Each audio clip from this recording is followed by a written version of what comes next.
Hey guys, in this video I will show you how to add fonts in Figma. Alright, let's begin. Start by opening your Figma design file. If you're using default fonts, those are already available, but if you want to use a custom font, you will need to download it from a font website. Simply find the font you want, click the download button, and the font will download as a zip file. Once downloaded, locate the zip file on your computer. Extract the contents or open it up. Inside, you should see a font file, usually a TTF, OTF, or similar format. On Windows, just double-click the font file and click Install in the top left corner. To use the new font in Figma, fully close the Figma desktop app and reopen it. This allows Figma to refresh its font list. Now, select a text element in your Figma file. In the font drop-down, search for the name of the font you just installed. Once it appears, select it.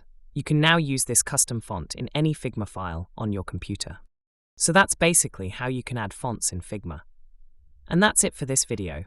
If you find this helpful, consider subscribing and giving this a big thumbs up. Thanks.